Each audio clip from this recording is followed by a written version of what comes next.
I remember being in a meeting pretty early on in my career at P&G that was incredibly boring. It was like, watch the paint dry level of boring. And the biggest problem was that I was the one leading the meeting. And so it's like, if I'm bored while talking, the audience has to be bored while listening.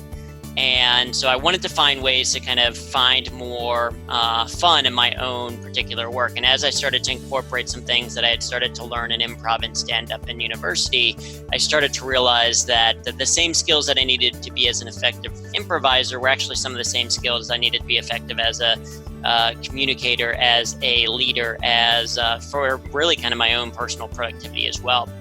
So I started to explore that intersection of humor in the workplace and improv in business. And that's what I've been doing now for the last 10 years, is working with organizations on how to be more effective using humor. And the reason for the book is to continue to kind of share that message. We do a lot of speaking and a lot of training, but we can't impact as many people as we feel like can benefit from this message without something that we can share a little bit more broadly. And that was, partially the prompt for the book. And I think, the why now piece is it's taken a little while to learn how to effectively train people on how to use humor. What strategies do they actually need to implement? And I think, given the amount of stress that people are under, given the amount of challenges that we have day to day in the workplace, that now is, just as important as any time to kind of learn how to not only enjoy our work, but learn how to do it a little bit more effectively.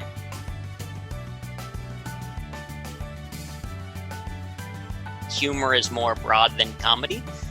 When we think of humor, when we hear humor, often the first thing that we think is stand-up comedy. We think of laughter, we think of comedians and telling jokes, and that's one part of humor, but humor is also more broad than that. It's a comic, absurd, or incongruous quality causing amusement. So, it's not just making something funny. For example, when we talk about humor in the workplace, it's not necessarily about making work funny, but more about creating an environment and doing our work in a way that's a little bit more fun. I think the other thing that helps people is recognizing that we also don't always have to be the creator of humor.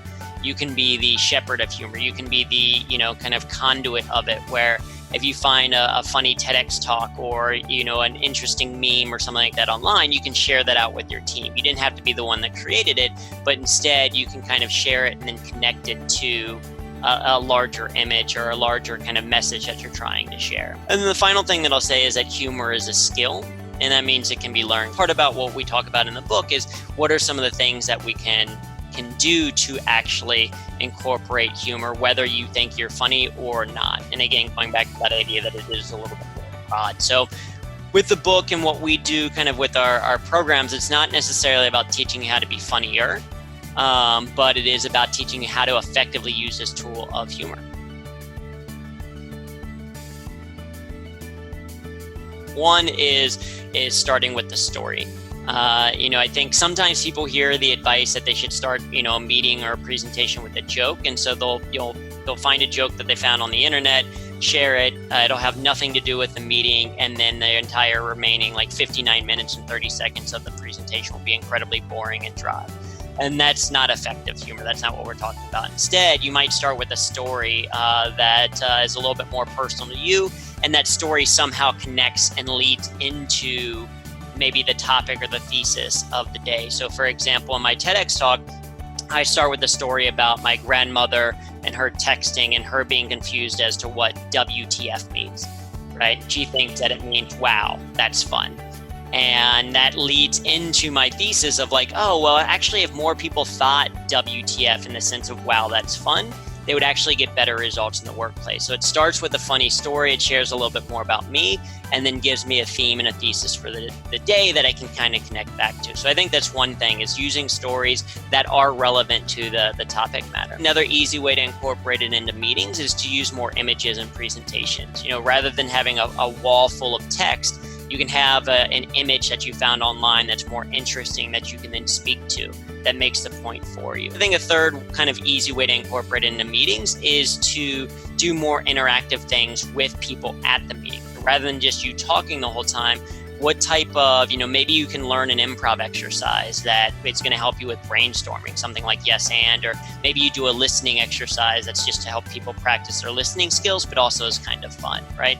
These types of interactive activities kind of help to build the relationships in the room while also training on a specific skill.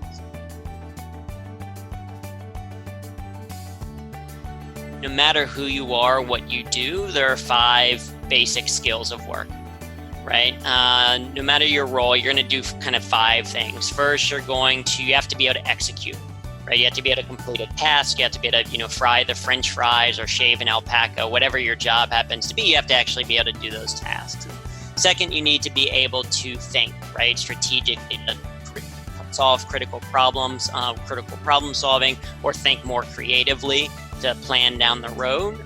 Third, you need to be able to communicate, right? Articulate the ideas that you actually have in a way that other people understand, as well as be able to listen to ideas and understand what other people are saying. 4, you need to be able to connect, at an emotional level, understanding empathy and emotional intelligence and how humans actually work. And then 5, you need to be able to lead. You need to be able to influence people to some people. So no matter who you are, what you do, work is some subset of those 5 things. And so what we say is humor is the missing skill. And so the book, the starting point is, there's case studies and research. This is all backed by research, case studies, real world examples. It's not stuff that I've made up, right? There's actual scientific proof of the benefits of using humor in different contexts. So the book kind of starts with that.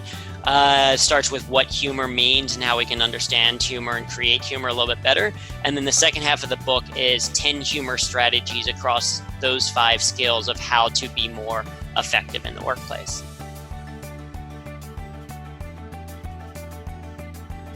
One thing is to try, is to go out there and give it a go. And don't do anything too extreme, but start off small and see if you can start to do it. At least what I found at P&G was people wanted it. They welcomed it as soon as they kind of saw it as an option. And the second thing that I would say to that is, even if you work in a place where you've tried humor and people are like, no laughing whatsoever, you can't have fun, right? Work has to feel like work, which is a misnomer, a myth anyway. But if you work in that environment, to recognize that no one can control how you think, right? No one can prevent you from, one of the things that I like to do is, if I'm getting bored in email, while I'm going through email, I'll start to read each of the emails in my head. And no one can stop me from reading emails in a different accent, right? Because that's something mental that I do. Same thing of like, no one can prevent you from listening to a comedy podcast on your way home from work so that you relieve some stress and show up more present for your family when you get there. There's certain things that you can do no matter the environment to kind of take more ownership and control of how you do your work. And that's probably the bigger message that we want people to walk away with.